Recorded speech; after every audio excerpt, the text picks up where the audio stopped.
แหละทุกคนจำไว้สิ่งใดที่เฮาได้มาโดยตัวเฮาเองมันสิมีคุณค่าและมีความภาคภูมิใจมากบ่ว่าสิเป็นเรื่องใดก็ตามทั้งทางโลกและทางธรรมทางโลกสิ่งที่เฮาได้มาโดยวัตถุซึ่งเป็นของง่ายดายซึ่งนั้นบ่ค่อยมีค่าอีหยังดอกบ่ได้เห็นหยาดเหงื่อแรงงานและความเพียรพยายามความอดทนและความตั้งใจนะสิบ่ค่อยมีเดี๋ยวส่วนว่าแต่ว่ามันเสียหายไปจังซี่แล้วก็บ่ค่อยทนุถนอมคือว่าไงว่ามันบ่ค่อยมีค่าแม้ธรรมะก็คือกันสิ่งที่เฮารู้โดยการได้ยินได้ฟังการจดการจำและตอบคำถามของผู้อื่นได้แค่ว่าไปเอาความรู้จำจากเพิ่นมาไปเว้าบ่ได้แม่นความภาคภูมิใจเด้บ่แม่นสิ่งที่เจ้าของได้รู้ได้เห็นได้เป็นเองถ้าสิ่งใดที่เฮาได้รู้ได้เห็นได้เป็นเองแล้วบ่มีของบ่มีค่าบ่มีติดเฮาสิตอบพัวออกมานั่นคือความจริงของเจ้าของเองพร้อมประกอบกันกับหลักการต้องเป็นเครื่องประกอบกันกับตำราพร้อมคือหาหม่องแย่งกันบ่ได้ลงโตกันแต่ว่าสิ่งใดที่เฮาบ่รู้เฮาพยายามที่อธิบายขยายความมีแต่ผิดกับผิดเด้บ่แม่นมันเกิดขึ้นจากตัวเองฉะนั้นทั้งการที่สิคุยธรรมะอย่างต้องระวังที่สุดความมีมานะอัตตาตัวตนเต็มที่เลยจังว่าให้พยายามเบิ่งเจ้าของแน่บางคนเขาเจ้าเฮ็ดคือบ่รู้ระวังดีๆบางคนเฮ็ดคือบ่รู้เด้ที่มาถามคนนั้นคนนี้แล้วของเว้าออกไปนี่เขาหัวเราะอยู่ในใจเขาสงสารอยู่ในใจผู้เขาได้ทำแท้โอ้ยยังอีกไกลนี่เขาสิสงสารมากนะนี่เป็นเครื่องปิดกั้นเจ้าของทั้งนั้นเนี่ยมันจะเป็นจังซี่ฉะนั้นต้องระวังเลยภาษาความรู้จำมันไปอ่านอยู่ไสก็ได้มันบ่ได้เสียเที่ยวอย่างของความรู้จริงเจ้าของเด้คนที่รู้ธรรมจริงๆเขาเจ้าสิทำโตเขาเจ้าสิเฮ็ดคือบ่รู้งักไปตาของนั่นน่ะรู้แล้วสัมผัสได้แล้วบ่เฮารู้ได้ว่าผู้ใดมีแบบใดขึงขันใดเฮาบ่ได้เว้าซี่ซั่วออกไปอวดตัวของรู้เด้นี่มันมาสัมผัสปั๊บนี่เฮารู้แล้วคนนี้ระดับนี้สติปัญญาในขันนี้นี่ทีนี้เฮาก็เสยเฮ็ดคือบ่รู้คือกันเขาหังสิถามในสิ่งที่เขาของข้าออกมาเองฉะนั้นการแสดงธรรมอย่างก็แล้วแต่การแนะนำหมู่นั่นแนะนำผู้อื่นจะเข้าใจว่าตนเป็นผู้รู้เด้ต้องมันถึงมีความสัมผัสกันอยู่ในแห่งนี่วิธีแรกเป็นบ่เห็นกระสร้างมันมาสัมผัสอ่ะพูดเขากำลังขี่รถเข้ามาในบริเวณของเฮาปุ๊บสัมผัสอ่ะงูแล้วไปสิมาแนวใดเฮาก็เฮ็ดบ่รู้ไว้เลยบัดนี้ถึงงากไปตามภาษาโป้งๆเป้งๆของเฮาไปบัดนี้เขาก็รู้คือกันผู้นี้สูงขนาดนี้เขาก็รู้ผู้นี้ต่ำผู้นี้สูงเขาก็รู้บ่แม่นของธรรมดาเด้บ่แม่นสักแต่ว่าอยากอวดเว้าอวดดีเด้จำไว้โลดยิ่งอวดดีเท่าใดนั่นแหละความเลวเข้าใจบ่ล่ะละยากคือหยังเด้อัตตามานะทิฏฐิบ่แม่นของง่ายนั่นให้จื้อไว้บ่แม่นสิสักแต่ว่าฟ้าวอยากเว้าแล้วก็อธิบายปรุงแต่งไปตามความคิดเห็นของเจ้าของมันเป็นโทษกับเจ้าของเองบ่ได้เป็นโทษกับไผและเจ้าของบ่รู้และผู้บ่รู้ก็เข้าใจยึดไปเลยเด้อย่าลืมเด้เฮาจำอันใดหนึ่งใดคือเฮาได้ยินได้ฟังมาจากเฮาก็จำดีดอกแล้วมันสิกลายเป็นเรื่องเอาความรู้จำไปขัดไปง้างกันเป็นโทษทั้งเจ้าของเป็นโทษทั้งผู้อื่นผู้รับข้อมูลอีกมันต้องสัมผัสทั้งใจได้ซะก่อนฮึบเข้ามาในหูแล้วนี่ผู้นี้แบบนั้นแบบนี้เฮาหูจักแล้วเฮาก็บ่ปากเฉยอยู่จนกว่าเขาสิแงะคำถามมาผู้ถามเพื่อร้องผู้ถามเพื่อเล่นผู้ถามเอาความจำมาถามจังซี่เฮาก็ฮู้เฮาสิตอบแบบใดเฮาก็ซัดไปโลดบัดนี้ในเมื่อเฮารู้ว่าละของเขาล่ะนะไปจังซี่เด้บ่แม่นสักแต่ว่าเอาคำถามที่เขาถามแล้วก็คิดขึ้นมาในขณะที่ตอบคิดขึ้นมาเอาเองสิว่าจังซี่ก็ว่าไปเลยเด้เขารู้ล่วงหน้าไว้เพราะแห้งละอีหยังก็ดีเวลาเฮาเบิ่งใจเฮาก่อนฮึบนี่เฮาสิเบิ่งสักของก็ก่อน ปั๊บเข้ามาผู้นี้มีเครื่องของค่าแน่นอนนั่นเขาจึงตอบออกให้เด้ผู้นี้ถามเล่นๆหรือถามเพื่อล่องจังสิเขาสัตว์ไปแบบไม่ได้สนใจเลยเด้อันนั้นแล้วแต่มันสิเป็นนั่งได้บ่สนอันนั้นความรู้ที่เขาเอามาจากตู้พระไตรปิฎกเขาก็รู้ว่าเขาถามออกมาแบบนั้นแบบนี้จังสินั่นแหละความรู้ออกจากพระไตรปิฎกที่เขาถามมาความรู้จำขององค์นั้นองค์นี้เขาก็รู้ในเขาสิคิดขึ้นมานั่นเองเนี่ยเขาสิคิดขึ้นคำถามนี้มาปุ๊บเขารู้ล่ะจับว่ารู้ล่ะนี่จะถามเขาสิตอบแบบใดนี่คำถามมันมาสัมผัสเขาปุ๊บคำตอบเขาบอกออกไปเลยให้กันเว้นแต่ว่าเขาสิตอบหรือบ่ตอบถ้าผู้นี้สมควรสิแนะนำอนุเคราะห์ให้สงเคราะห์ให้เฮาแนะแต่ผู้นี้บ่อาจสามารถสงเคราะห์ได้เฮาตอบแบบเหมือนมันเครียดไปเลยโลดนี่มันเป็นจังซี่เด้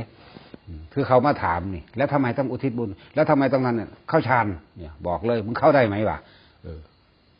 นี่เดี๋ยวจังซี่ถ้าเข้าได้มันไม่ถามอย่างนี้เดี๋ยวนะภาษาความรู้นี่ไปอ่านมาให้มันหมดโลกก่อนวะเนี่ยไปจังซี่เด้นี่ก็ดีคือเขามาถามหลวงพ่อภาวนาอะไรภาวนาพุทโธภาวนาให้มันได้อะไรไม่ได้อะไรเลยเสร็จแล้วภาวนาทำไมวะมึงกลับไปภาวนาก่อนไปวะสำหรับผมไม่ภาวนาแล้วมันว่าผมใช้ปัญญามึงมีเมียไหมมีมึงยังนอนกับเมียไหมยังนอนอยู่เนี่ยมึงจะเอาคำถามอะไรมาถามกับกูอย่างนี้ท่านพระบาทเอาล่ะนี่มาถามจะสมาบัติสมาแบบกูทำไม่เป็นโว้ยเลยล่ะเพราะนั่นเด้ว่าได้นั่นนี่เข้ารู้ความจริงใจภาษาใจมันตัวกันบ่ได้ดอกภาษาอย่างกับภาษาเบาภาษาใจสัมผัสกันเลยตัวกันบ่ได้มันบอกเลยระดับ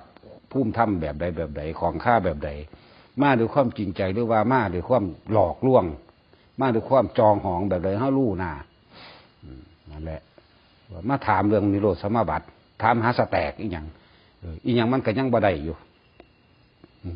สมาบัติอย่างกูก็เฮ็ดบ่ได้คือกันก็แล้วไปทั้งตัวหลวงพ่อเข้าได้ไหมยังมาถามอีกอยู่กูเฮ็ดบ่ได้ว่ะมีเท่านั้นแล้วจะอ่อนอีหยังก็ไผนั่นแหละถามมาโดยความจริงใจบุคคลผู้นี้ถ้าปรับนิดหน่อยหมายความว่าอธิบายให้ลดมณฑิฐิได้เฮาอธิบายถ้าอธิบายบ่ได้เฮาใส่แบบให้หัวแตกไปเลยว่าสะอ่อนนั่นแหละความรู้ของเฮารู้ด้วยตัวเฮาเองเฮาฝึกหัดปฏิบัติมาด้วยตัวเฮาเองไผสิมายืนยันตัดสินในเฮาได้ว่านั่นแหละเป็นจังซั่นผู้รู้ไม่พูดบัดนี้ผู้พูดมากมันไม่รู้เด้ส่วนมากเป็นจังซั่นบ่รู้ว่าเจ้าของละลดได้ขนาดใดยังบ่รู้อีกอารมณ์ความรู้สึกนั่นนี่ยังสัมผัสกันบ่ได้พี่เขาอารมณ์ความรู้สึกที่สัมผัสกันอันนั้นให้ระวังเวลาเว้าแสดงธรรมะนั่นนี่กันจะไปเว้าสูงหลายเว้าสูงก็เว้าจำมาซื่อโสดาสกิตาค่าจะไปเว้ามันจะมีโสดากอยู่แล้วก็โสดันกันอยู่เข้าใจว่าล่ะโสดันกันอยู่เด้จักว่านี่จริงจะกลับไปดันกันอยู่นั่นแหละจำไว้อีกอย่างก็ดีแต่ของบ้านได้เป็นถึงกันถ้าสิเว้าเพิ่นว่าจังซี่เพิ่นว่าจังซี่แต่ว่าจะไปแปลงอีกเด้คำใดคำนั้นเด้คำเพิ่นเบาก็ดีพระอานนท์นี่บ่เคยเพี้ยนนี่ตัวอย่างที่ดีข้าพเจ้าอานนท์ได้ยินได้ฟังมาอย่างนี้นี่บ่เคยเพี้ยนเลยบ่ว่าองค์ใดบัดพระอัสสชิคือกันเวลาเพิ่นแสดงธรรมกับพระสารีบุตรนี่ทำทั้งหลายย่อมเกิดแก่เหตุเมื่อเหตุดับแล้วทำทั้งหลายเหล่านั้นย่อมดับตามนั่นภาษาลิบุตรก็หยุดก่อนเนี่ยข้าพเจ้าฟังได้แค่นี้รับได้แค่นี้นั่นเพราะว่าอย่างเพิ่นสะเทือนใจเขามาเพิ่นรู้แล้วเพิ่นได้โสดาบันคำแรกจากพระอัสสชิพระศาสดาเนี่ยตถาคตของเราพูดอย่างนี้นะเพิ่นเอาคำนี่เต็มเลยเด้แล้วเพิ่นก็บ่อธิบายอีกฆ่ายังเพิ่นยังบ่บรรลุทั้งเบิดเพิ่นฆ่าหมู่พูนอุปติสสะหมายถึงพระโมคคัลลาโกริตะกับอุปติสสะสมัยซื้อพ่อแม่เพิ่นตั้งให้แต่พระพุทธเจ้ามาเปลี่ยนใหม่ว่าบุตรนางสาลีกับบุตรนางโมคคัลลาคือบุตรนางโมคคัลลีคือแล้วเอิ้นพระโมคคัลลานั่นแหละเพิ่นฆ่าตัวนี้กันเฝ้าไปนั่นแหละขนาดพระอัสสชิเพิ่นกับบรรลุอรหันต์บ่แห้งแล้วเพิ่นก็ยังเทศน์ซ้ำนั้นเลยเหตุปมาปภาวะเยนี่ทำทั้งหลายย่อมเกิดจากเหตุเมื่อเหตุดับแล้วทำทั้งหลายเหล่านั้นย่อมดับตามนั่น เพิ่นรู้ว่าเกิดดับปั๊บนี่เพิ่นเศร้าซะก่อนที่แสดงสูงกว่านั้นอีกเพิ่นก็บ่แสดงแล้วผู้นั้นก็บ่รับอีกหมายถึงภาษาลีบุตรก็บ่รับอีกก็ปัญญาเพิ่นสุดแค่นั้นสิกันเพราะว่าหยังเพิ่นฆ่าห่วงเฝ้าไปเอามูโกริตะก็คือพระโมคคัลลานั่นเองทุกคนเวลาเว้าธรรมะถ้าตามหนังสือก็ขอให้ตามหนังสืออย่าเพี้ยนออกแต่ตามคำบอกครูบาอาจารย์ตามคำบอกครูบาอาจารย์อย่าเพี้ยนออกอย่าไปปรุงแต่งเสริมเอาเองเด้ถ้าความรู้เจ้าของคือความรู้เจ้าของบัดมันสิสัมผัสได้ทุกคนสัมผัสออกมาความรู้สึกตัวกันบ่ได้เพิ่มขึ้นมานี่มันเป็นการบอกถึงขันถึงขีดใดเลยบ่แม่นคำบอกขันบอกขีดเด้ภาษาเว้าก็คือก็รู้สึกสัมผัสกันได้เพิ่มนี่ของจริงของแท้มันมาแบบนี้เฮารู้แล้วว่ามาทดลองก็เจอทดลองหมดแล้วทดลองอย่างไงเลยแหละมึงสิด่ากูวางอะไรก็สร้างแล้วกูอยากหัวพุ่นแล้วนั่นแหละทดลองก็เจอแบบทดลองคือกันแต่พ่อสิแก้ไขดัดแปลงให้ได้แนะนำให้เขาว่างดอกได้เนี่ยเห็นว่าที่สองคนเขาเจ้ามานั่นน่ะมาทดลองที่แรกพอแต่เฮาแก้ไขดัดแปลงให้อย่ามาเปรียบเทียบจังซั่นจังซี่เห็นบ่เฮาเทศกันใหญ่ๆหนักๆให้ไปสำนักนั่นไปสำนักนี่ไปเพื่อสิเปรียบเทียบพวกนั้นอ้างว่าเจ้าของรู้ของเห็นเอามานะทิฏฐิเยอะยิ่งจองของนั่นคือพ่อสิดัดแปลงให้ได้เขายอมรับปึ๊บนี่มือไม่เป็นแบบไม่เห็นบ่นี่เฮาก็รู้อีกว่าเขายอมนั่นโอ้เขารู้เราแล้วโอ้อาจารย์ท่านรู้แล้วนี่เขาก็ยอมเขาก็ลงให้เขาก็แนะตัวนี้ให้บัดนี้ไม่ได้ยากเลยในกระจกนี้มีเราสองคนนั่นน่ะจริงไหมนั่นเท่านั้นนึงเด้เขารู้ทันทีปุ๊บเลยโอ้ทันทีเลยนะบอกเอากระจกมานำบอกเอามาซ่อมกระจกในกระจกนั้นมีเราสองคนแค่นี้เขาเศร้าเลยเขายอมเลยสิกล้าอธิบายกับเขาอยู่บอกปานนั่นล่ะคนอยู่ในนี่สิกล้าอยู่บอกทำเขามาที่แรกเขาไม่ได้ว่าเขารู้นั่นเขารู้ดีได้เหมือนบ่ไงคุณแค่ว่าเฮ้านี่กระจกนี้มีเราสองคนเท่านี้เขายอมเลยหมอบเลยเรียบเลยนี่มันตัวกันได้ติอันนี้ว่าแม่เราคำบอกมาว่ากันดินั่นแหละแค่นั้นเขาก็ได้คำตอบแล้วยอมเอาพ่อเมื่อ